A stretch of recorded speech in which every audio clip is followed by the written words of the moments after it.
지금은 아는 것이 힘이다. 시간입니다.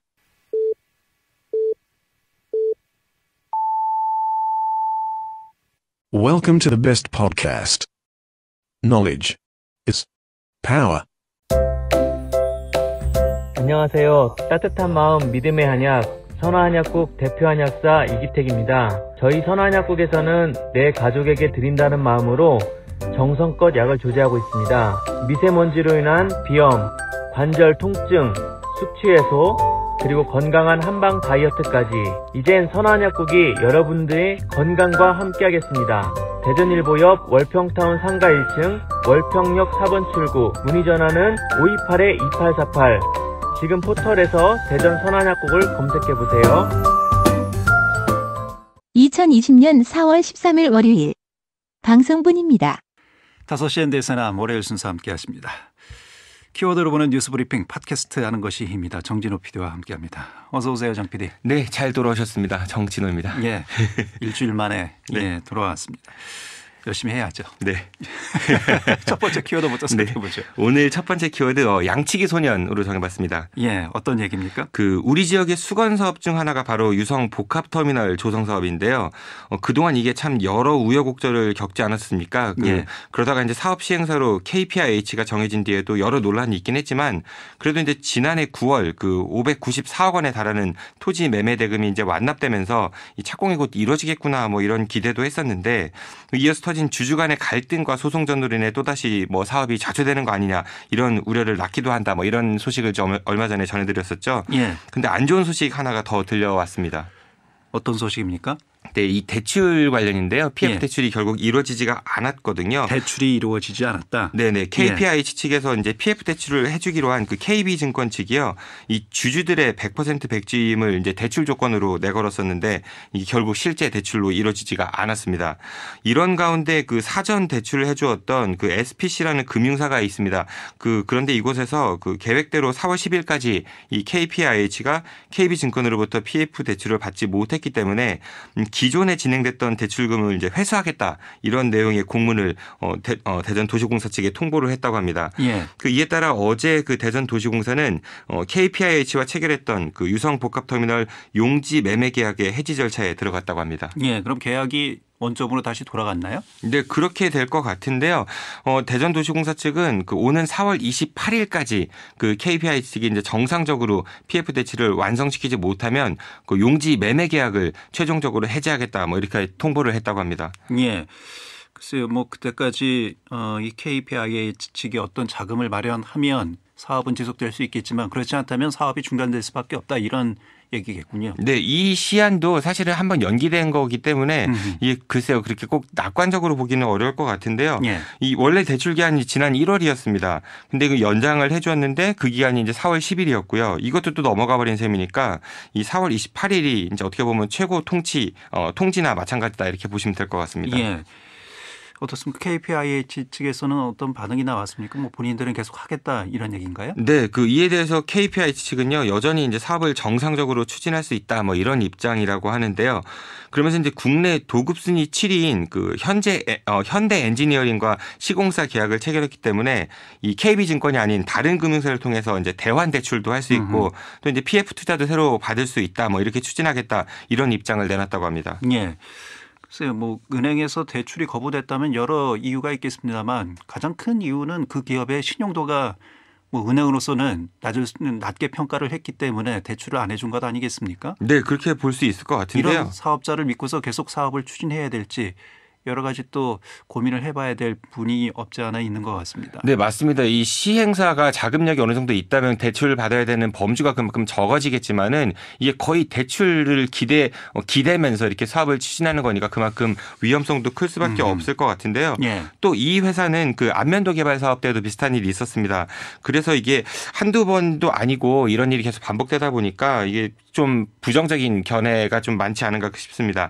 그래서 대전도시공사 측은요, 이번에 이제 통지대로 일이 진행되지 않으면은 업체와 계약을 해지하고 대전시에서 직접 공영 개발하는 것으로 이제 선회할 수도 있다, 이런 입장을 내놨다고 합니다. 예. 사업 추진만 10년 가까이 했습니다. 그러는 사이 터미널은 짓지도 않았는데 이 땅값만 수백억 원이 올랐었죠. 그만큼 공사비도 오를 수밖에 없는 그런 구조인데요. 유성 복합터미널의 본래 목적은 그 복합 상가 조성이 아닌 시민들을 위한 그 버스터미널이 우선입니다. 대전시가 그 본래 목적을 좀 잊지 않고 사업을 추진했으면 좋겠습니다. 예. 두 번째 키워드는요? 네, 두 번째 키워드 퇴근길 온으로 정해봤습니다. 네, 이건 어떤 얘기인지요? 그 코로나19로 많이 우울들 하시죠. 그 감염병 확산을 막기 위해 우리나라뿐 아니라 이제 세계 곳곳에서도 이 사회적 거리두기가 한창인데요. 이런 우울함을 달래는데 조금이나마 좀 도움이 되고자 대전 예술의 전당에서 관객 없이 진행하는 그런 온라인 콘서트 퇴근길 온을 이제 연다고 합니다. 아, 예. 요즘 뭐 모든 공연이 대부분 다 취소가 됐잖아요. 네, 그렇습니다. 사회적 거리두기 때문에. 네. 예. 그래서 예술가들도 참 막막한 상황인 거고 또 시민들도 그만큼 그 문화예술 생활을 누리기가 좀 어려운 그런 상황이죠. 예. 그런 이제 문화예술 단체들이 온라인으로 이런 콘서트 공연을 한다는 얘기군요. 네, 그렇습니다. 그동안 좀 해외 언론을 보면 이런 온라인 공연들이 좀 많이 나와서 좀 부럽기도 하면서 한편으로는 우리 지역은 이런 거 안 하나 뭐 이런 생각이 좀 들기도 했었는데요. 마침내 우리 지역에서도 이 온라인 공연이 이루어진다고 하니까 좀 반가운 소식인 것 같습니다. 오늘부터 오는 그 4월 24일까지 그 2주간 총 9차례 걸쳐 공연이 이루어진다고 하는데요. 공연은 대전 예술의 전당 페이스북과 그 유튜브 채널에서 오후 6시에 이제 시작을 한다고 합니다. 그리고 이제 동영상 파일이 저장되기 때문에 그 생중계 이후에도 그 다시 보기를 통해 이제 공연을 감상할 수가 있습니다. 예. 글쎄요. 공연 업체들에게도 어떤 좀 지원이 되나요? 현재까지는 지원이 되는 건 아니고요. 예. 그러니까 대전시에서 이런 공연 업체라든지 안 그러면 연극 뭐 여러 가지 문화예술 단체가 있지 않겠습니까? 작은 지원이라도 해주면은 이게 이제 그 예술가들한테도 도움이 될 수 있을 것 같고, 예. 그리고 또 시민들에게도 좀 그 이런 우울함을 달래는데 도움이 될 수 있지 않을까 그런 생각이 듭니다. 그 이번 대전 예술의 전당 퇴근길 온 콘서트는 이 공연장 폐쇄 조치로 이제 무산됐던 그 31건의 공연들 가운데 그 희망하는 예술가들이 이제 자원해서 이제 공연이 이루어지는 거라고 합니다. 예. 오늘은 그 잠시 뒤부터 그 피아니스트 이태경님의 연주가 있고요. 그리고 내일은 클랑클링 트리오의 이제 공연도 예정되어 있다고 합니다. 선거일인 수요일은 쉬고요. 목요일부터 다시 공연이 재개돼서 다음 주 금요일까지 주말은 제외하고 매일 공연이 열린다고 합니다. 예. 평소 클래식을 감상하실 여유가 없었던 분들께도 좋은 기회가 아닐까 싶은데요. 그러니까 퇴근길에 저희 5시엔 대세남 청취하신 뒤에 그 대전 예술전당에서 준비한 공연을 들으시면서 가정으로 돌아가시면 좀 행복한 퇴근길이 되지 않을까 싶습니다. 예. 알겠습니다. 좋은 정보군요. 네, 그렇습니다. 예. 자, 키워드를 보는 뉴스 브리핑 팟캐스트 하는 것이 힘이다. 정진호 PD였습니다. 정 PD 수고했습니다. 고맙습니다. 2020년 4월 14일 화요일 방송분입니다. 5시엔 대세는 화요일 순서입니다. 키워드를 보는 뉴스 브리핑 팟캐스트 하는 것이 힘이다. 정진호 PD와 함께하겠습니다. 어서 오세요, 정 PD. 네, 안녕하십니까. 정진호입니다. 예. 첫 번째 키워드부터 살펴볼까요? 네, 첫 번째 키워드 정체가 뭡니까로 정해봤습니다. 예, 어떤 얘기입니까? 그 21대 국회의원 뽑는 선거 드디어 하루 앞으로 다가왔는데요. 그 모든 후보자들의 선거 캠프에서는 그 유권자들의 막바지 표심을 얻기 위해 정말 사력을 다해 노력을 하고 있는 것 같습니다.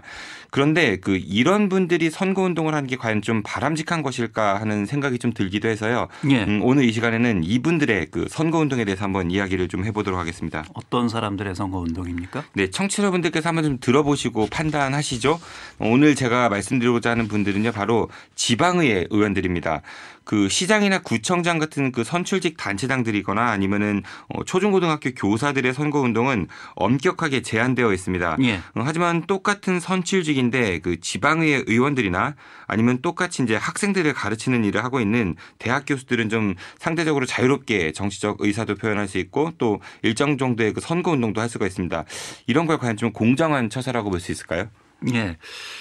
글쎄요, 뭐 기준이 어떠느냐에 따라서 뭐 좀 다를 수는 있겠습니다만 언뜻 보면 같은 선출직이고 같은 이제 교육자인데 누구는 되고 누구는 안 된다 이런 얘기군요. 네, 그렇습니다. 그 교사나 교수들의 그 정치적 의사 표현은 나중에 기회가 되면 좀 따로 말씀드려보도록 하고요. 오늘은 이 지방의회 의원들에게 좀 집중을 해보도록 하겠습니다. 이분들도 그 선거를 통해 선출된 공직자들입니다. 그리고 이제 자신들이 선거에 출마할 때 지방자치 그리고 분권 이런 것들을 좀 운운하면서 각 지역구를 대표해 그 일꾼으로서 주민들을 위해 열심히 일하겠다 뭐 이러면서 유권자들이 표심을 샀었는데요.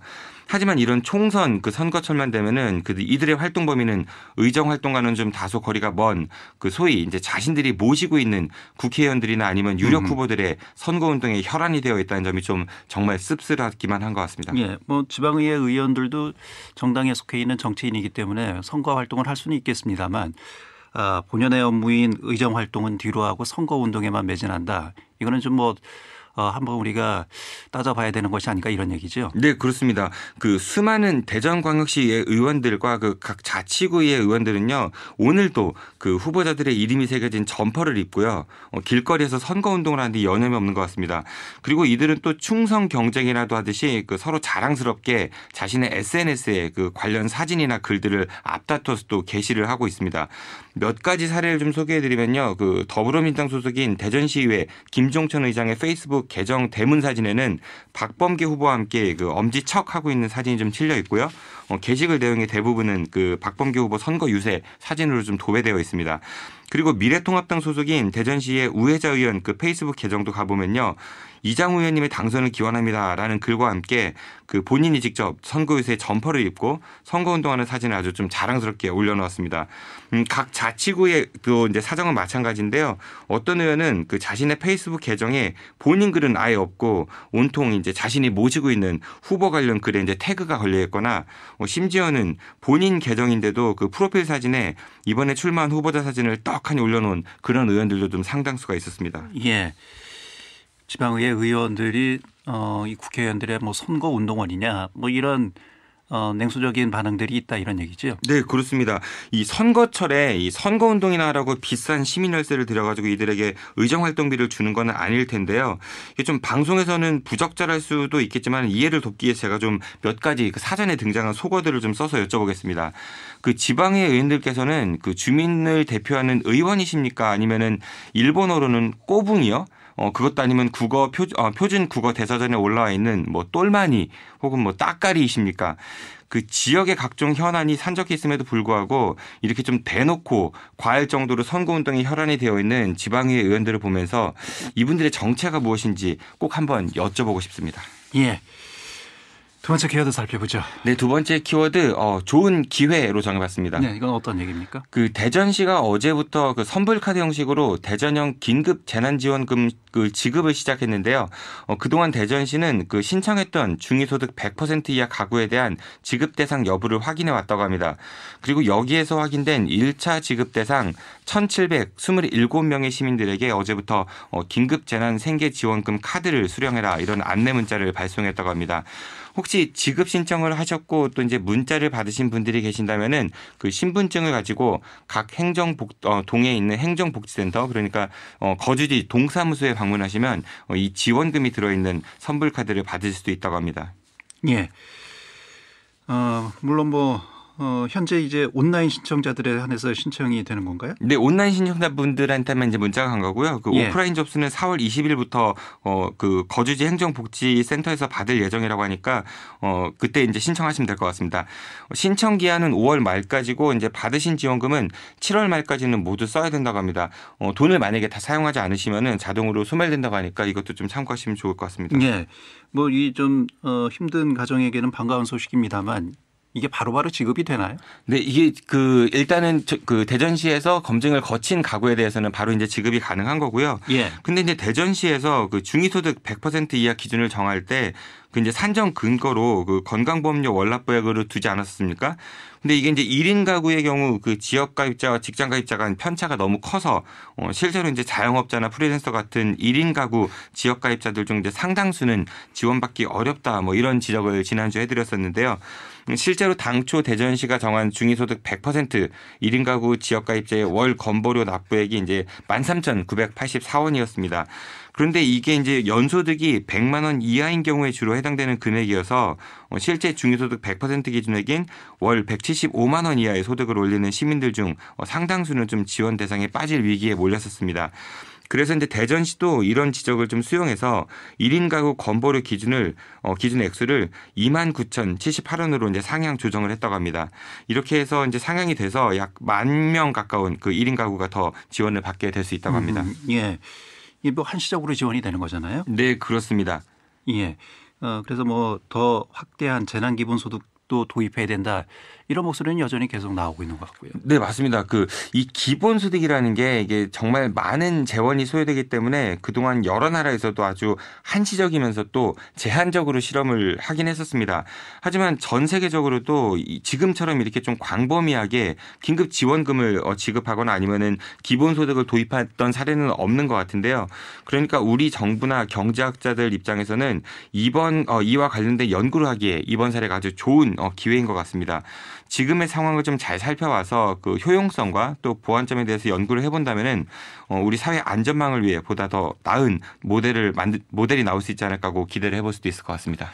예, 여기까지 듣죠. 키워드로 보는 뉴스 브리핑 팟캐스트 하는 것이 힘이다. 정진호 PD였습니다. 수고하셨습니다. 고맙습니다. 2020년 4월 16일 목요일 방송분입니다. 5시 엔데서나 목요일 순서 함께 하십니다. 키워드로 보는 뉴스 브리핑 팟캐스트 하는 것이 힘이다. 정진호 PD와 함께 하겠습니다. 어서 오세요, 정 PD. 네, 안녕하십니까. 정진호입니다. 예, 첫 번째 키워드부터 살펴보죠. 네, 첫 번째 키워드 긴장의 고삐라고 정해봤습니다. 예, 어떤 얘기입니까? 오늘부터 2차 온라인 개학이 시작됐죠. 지난 4월 9일에 전국의 중3과 고3 학생들 약 86만 명을 대상으로 온라인 개학이 먼저 실시됐는데요. 일각에서는 접속 지연 등 여러 불편함을 호소하는 목소리도 많았습니다. 그런데 오늘부터는 그보다 훨씬 더 많은 약 400만 명에 가까운 학생들을 대상으로 온라인 개학이 이제 시작된 것입니다. 예. 지금 뭐 1차 때보다 훨씬 많은 학생들이 온라인 개학을 지금 맞이한 거잖아요. 네, 그렇습니다. 예. 여러 가지 불편함도 또 있는 것 같아요. 네, 맞습니다. 아무리 교육당국에서 좀 준비를 철저히 했다고 할지라도 이게 학생들이 가진 컴퓨터 사양이라든지 아니면은 접속 환경, 뭐 여러 돌발 변수들이 많기 때문에 현장에서는 아무래도 여러 불편함을 호소하는 목소리가 있을 수밖에 없을 것 같습니다. 오늘 역시도 여러 군데에서 접속 지연 현상을 좀 호소했다고 하는데요. 실제로 일부 학생들은 자신의 SNS에 이 학습터가 안 되니까 이제 복구할 때까지 자습하라 뭐 이런 문자를 받았다고도 하고요. 출석 체크도 못하고 계속 로그아웃 당하고 있다 뭐 이런 불만의 목소리를 올리기도 했다고 합니다.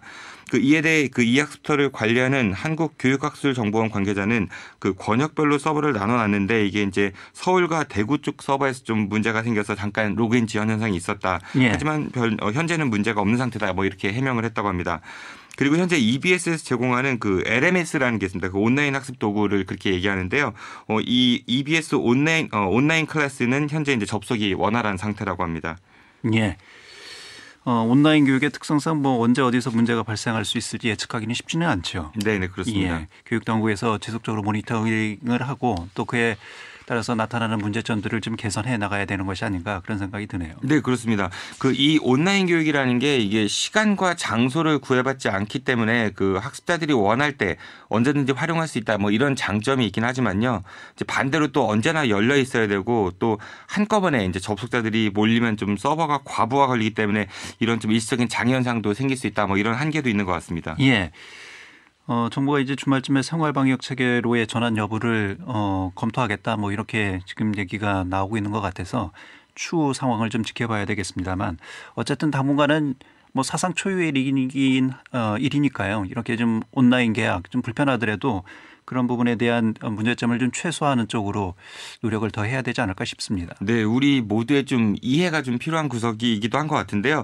정세균 총리도 오늘 코로나19 중앙재난안전대책회의에서 이제 싱가포르 사례를 예를 들면서 학생들이 등교하는 계약에 대해서는 좀 보다 신중하고 또 이제 보수적으로 결정하겠다 이런 입장을 밝히기도 했습니다.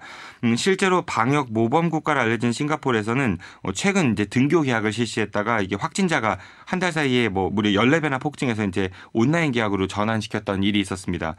그런데 이게 참 정말 어려운 문제인 것 같습니다. 아마 많은 분들께서도 느끼셨겠지만은 요즘 마스크를 쓰고 다니시는 분들의 이제 숫자가 전에 비해서 확실히 좀 줄어든 것 같고요. 예. 그리고 또 지하철이나 버스, 뭐 대중運輸이용하는 시민들의 수도 많이 늘어난 것 같습니다. 그리고 학교는 온라인 개학을 하고 있지만 그 실제로 학원에 다니고 있는 학생들의 수도 점점 늘어나고 있다고 하는데요. 참고로 지난달 30일 기준 대전 지역의 학원 휴원율이 이제 50%를 넘었지만은 지난주에는 6%대로 대폭 감소했다고도 합니다. 예. 그래서 일부에서는 뭐 생활 방역 체계로 전환해야 되는 것이 아니냐. 일부 또 이런 목소리도 있습니다. 네, 그렇습니다.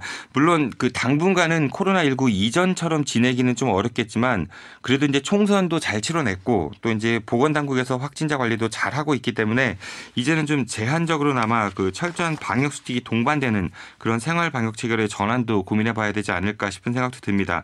그렇게 가기 위해서는 우리 모두의 좀 보다 철저한 자기 방역 수칙을 지키기 위한 노력도 좀 필요해 보이는 것 같습니다. 예. 두 번째 키워드 살펴보죠. 네, 두 번째 키워드 부화입니다. 이게 어떤 부화입니까? 그 알에서 깨어나오는 부화 있죠. 예, 네, 그 부화를 말하는 거예요. 네, 그렇습니다. 예.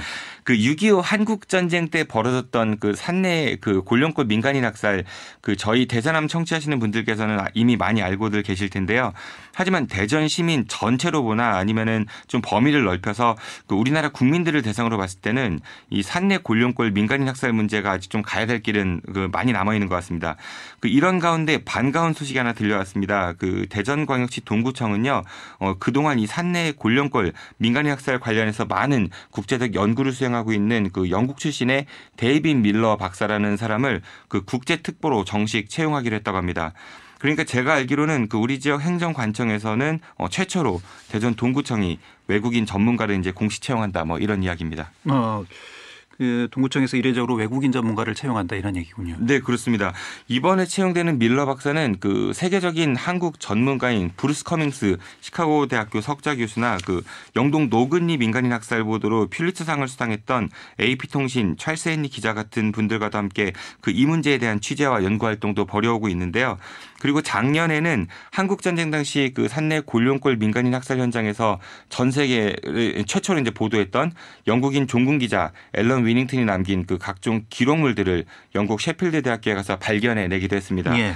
그 이번에 동구청에 채용이 되면은 그 이 밀러 박사는 국비 이제 420여억 원을 들였고 조성될 그 산내 평화공원 조성의 한 축도 맡게 될 예정이라고 합니다. 예. 그 산내 골룡골 민간인 학살 사건에 대한 진상 규명, 또 희생자들에 대한 유족들에 대한 보상 아직 많이 미진하잖아요. 네, 아직 좀 부족한 부분이 많이 있죠. 예, 이런 노력들이 그런 부분들을 해결하는 데 좀 도움이 되지 않을까 그런 생각도 드네요. 네, 맞습니다. 그 이렇게 외국인 전문가를 특별 채용해서 그 국제적으로도 이 문제를 교류하고 또 알린다라는 대전 동구청의 결단에 좀 정말 큰 박수를 보내고 싶은데요. 그동안 여러 이념 문제로 그 수면 아래에 묻혀 있었던 산내 골룡골 민간인 학살 사건이 좀 이제 알을 깨고 나와서 세상에 다시는 전쟁이라는 비극이 좀 재현되지 않도록 하기 위해 많은 역할과 그 노력을 좀 해줬으면 좋겠습니다. 예. 국가는 이념을 이유로 이제 서로 싸우고 죽이게 하기 위해서 만들어진 것이 아니라 국민의 생명과 행복을 지키기 위해 만들어진 인위적인 대상임을 우리 모두 잊지 않았으면 좋겠습니다. 예, 알겠습니다. 키워드로 보는 뉴스브리핑 팟캐스트 하는 것이 힘이다. 정진호 PD였습니다. 수고하셨습니다. 고맙습니다. 2020년 4월 17일 금요일 방송분입니다. 5시 현대세남 금요일 순서 함께 하십니다. 오늘 5시 현대세남 잠시 후에 4.15 총선 기획 특집으로 준비를 했습니다. 모건대학교 행정학과 권선필 교수 또 배재대학교 공공인재학부 유진숙 교수 두 분과 함께 이번 4.15 총선에 대한 평가 또 분석을 좀 해보도록 하겠고요. 좋은 의견 있으시면 함께 참여해 주시고 문자 보내주시면 감사하겠습니다. 단문 50원, 장문 100원의 유료 문자 샵 2309를 이용하시면 됩니다. 샵 2309번입니다. 페이스북 카카오톡 채널 5시 엔데서남에서도 참여 가능하고요. 참여해 주신 분들 중 3분을 선정해서 소정의 모바일 상품권 보내드리도록 하겠습니다. 키워드로 보는 뉴스브리핑 팟캐스트 하는 것이 힘입니다. 정진호 PD와 함께 하겠습니다. 어서 오세요, 정 PD. 네, 안녕하십니까. 정진호입니다. 예, 첫 번째 키워드부터 살펴보죠. 네, 오늘 첫 번째 키워드 성폭력을 당하지 않으려면으로 정해봤습니다. 예, 어떤 얘기입니까? 그 대전시 교육청에서는 그 일선 학교에서의 학생 그 성폭력 예방 교육을 지원하기 위해 그 민간 전문 기관을 지정해서 이제 교육을 위탁 운영하고 있는데요. 대전시 교육청은 올해 위탁 교육 기관으로 대전 서부 청소년 성문화센터하고 그다음에 넥스트 클럽 사회적 협동조합 이 두 곳을 선정했다고 합니다. 예. 그런데 이 선정된 기관에 대해서 현재 좀 논란이 일고 있다고 합니다. 어떤 논란입니까? 네, 앞서 말씀드렸던 그 두 곳 중요. 그 대전 서부 청소년 성문화센터는 작년에도 그 대전시 대전시교육청으로부터 위탁교육기관으로 지정받았던 곳이라고 하는데요. 그리고 이제 넥스트 클럽 사회적 협동조합이 올해 이제 처음으로 선정된 기관이라고 합니다. 그런데 논란이 되고 있는 기관은 바로 이제 올해 지정된 그 넥스트 클럽 사회적 협동조합이라고 합니다. 이곳은 그동안 이제 성소수자에 대한 차별이나 혐오를 좀 조장하거나 아니면 이제 여성의 순결을 강조하는 내용을 주로 이제 그런 내용의 교육을 주로 해왔다고 하는데요. 예. 전교조 대전지부에 따르면 이 기관의 한 강사는 학생들에게 성폭력 예방 교육을 하면서 그 성폭력을 당하지 않으려면 여성으로서 성품을 갖춰야 된다. 혼전 성관계는 절대 안 되고 순결과 정조를 지켜야 된다. 뭐 이런 식의 발언을 했다고 합니다. 이게 뭐 성폭력을 당하지 않으려면 이런 말 자체가 이 피해를 이 피해자에게 전가하는 책임을 피해자에게 전가하는 그런 말이잖아요. 네, 그렇습니다. 예. 이 좀 문제가 상당히 있는 그런 그 성인지 감수성인 것 같은데요. 이 단체는 또 작년에 목양초등학교와 대전고등학교, 계룡 디지텍고등학교 그리고 호스턴 여자고등학교 등에서 이제 성교육을 진행했었다고 합니다. 그런데 이때에도 현장에서 굉장히 부정적인 평가가 많았었다고 합니다. 예. 그래서 학교 보건교사들하고 인권단체, 뭐 여성단체 관계자들은요 이번 넥스트클럽 그 사회적 협동조합의 위탁교육 기관으로 선정된 이런 조치에 대해서 현재 강하게 반발하고 있다고 합니다. 그런데 어떻게 이런 기관이 위탁교육기관으로 선정이 됐죠? 글쎄요. 이거에 대한 좀 의견이 좀 나뉘는 것 같거든요. 그 전교조 대전지부 측 입장을 보면요. 평소 이 기관과 교류가 있는 대전시 교육청 그 서동훈 교육감의 입김이 좀 작용한 게 아니냐 뭐 이런 의혹을 제기를 하고 있습니다. 예. 그리고 이제 그 근거로 학생인권조례 공청회가 무산된 적이 있었는데요. 그럴 때 이제 설교육감이 대전 넥스트클럽 정기 예배에 참석했던 사실을 게시했습니다. 실제로 이 기관은요. 그 지난 2016년에 대전시 의회에서 이제 열릴 예정이었던 대전 학생인권 조례 의견 수렴 공청회 때 이제 전국에서 몰려온 그 극우 단체들과 함께 회의장에 좀 난입해서요 폭력 행사를 주도하기도 했습니다. 그래서 좀 회의가 결국 15분 만에 무산됐던 그런 일도 있었거든요. 예. 하지만 그 대전시 교육청은 이 전교조의 주장은 좀 사실이 아니다라면서 유감을 표명했고요. 이에 대한 반박 자료를 꼭 내놓겠다 이러면서 의혹을 좀 강하게 부인하고 있다고 합니다. 예. 누구의 입김으로 이런 부적절해 보이는 곳이 위탁기관으로 선정됐느냐도 중요하겠지만은요. 그보다는 이런 곳을 위탁기관으로 이제 선정한 대전시 교육청이 결정하는 좀 분명 문제가 있어 보이기 합니다. 이러다가 그 성폭력 예방을 위해 뭐 치마 길이까지 좀 단속해야 되는 거 아니냐 뭐 이런 이야기까지 나올까 봐 좀 심히 걱정되는 그런 상황이기도 합니다. 예. 알겠습니다. 두 번째 키워드 살펴보죠. 네, 두 번째 키워드 정교수가 되기 위해로 정해봤습니다. 예, 이건 어떤 얘기입니까? 그 우리 지역의 대표 국립대학교 두 곳에서 그 신규 교수 채용 과정에 여러 좀 비리 의혹이 제기되고 있다고 합니다. 먼저 첫 번째 국립대의 사연을 들어보면요, 이 대학의 한 계약직 교수는 그 정규직 교수로 임용시켜주겠다라는 이제 같은 과 학과 교수들의 이제 말에 이제 무려 8년 가까이에 걸쳐서 억대의 금품과 향응을 제공했다, 뭐 이런 내용을 폭로했다고 합니다. 예. 8년 동안 수억 원의 금품과 향응을 요구했다. 이런 얘기인데요. 구체적으로 어떤 내용인지 좀 보죠. 네, 처음에 이 계약직 교수는요, 같은 과 그 교수들로부터 3억 원을 요구받았다고 하는데요. 그래서 일단 학교 주차장에서 1억 원을 전달했다고 하고요. 그 이후에도 이제 여러 명목으로 돈을 전달했다고 합니다. 요구 내용도 좀 가지가지였다고 하는데 그 접대비, 뭐 채용 심사 관련 비용 이런 것들을 뭐 수십 차례 요구받았다고 하고요. 이렇게 해서 이제 추가로 2억 6천만 원가량을 또 상납했다, 뭐 이런 폭로도 했다고 합니다. 예. 실제로 한 언론에 보도된 그 카드 명세서를 보니까요, 뭐 노래 주점에서 100만 원 결제하는 등의 그런 유흥비들도 확인할 수 있었습니다. 예. 뭐 금품과 관련된 전형적인 이 채용 비리가 아닐까. 이런 의심을 지금 할 수밖에 없는 상황이겠군요. 네, 이런 일이 벌어지면 분명히 그 피해는 고스란히 학생들에게 전가될 수밖에 없는 것 같은데요. 예. 그런데 이 계약직 교수는 결국 또 정규직으로 임용되지 못했습니다. 네, 그래서 이에 반발을 하니까 이제 이 해당 교수들이 받은 돈을 돌려주겠다 또 뭐 이렇게 이야기를 했다고 합니다.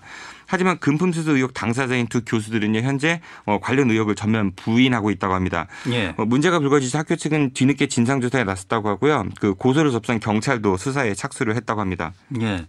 근데 뭐 이와 같은 사례가 다른 학교에서도 있었습니까? 네, 그 대전에 있는 또 다른 국립대에서 일어난 일입니다. 이번에는요. 그 이 대학에서는 작년 말에 이제 신규 교수 임용 공고를 냈다고 하는데요. 이후 이제 논문 심사, 뭐 면접 이런 걸 거쳐가지고 중학교 교사 출신의 인물을 이제 교수로 채용을 했다고 합니다. 그런데 이 교수가 채용되는 과정에도 뭐 문제가 있는 거 아니냐, 뭐 이런 의혹이 또 제기되고 있다고 합니다.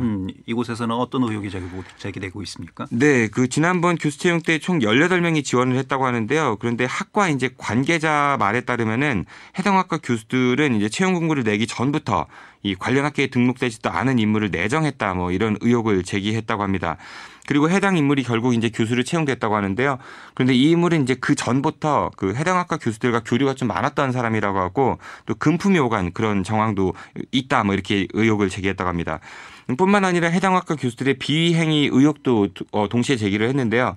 해당 학과 학과장의 아들이 이제 이 학과 조교로 근무하면서 뭐 대리 수업을 이제 진행했다고도 하고요. 예. 또 이제 시간 강사에게 교수를 임용해주겠다는 조건으로 수억 원의 현금을 요구했다 뭐 이런 의혹도 제기했다고 합니다.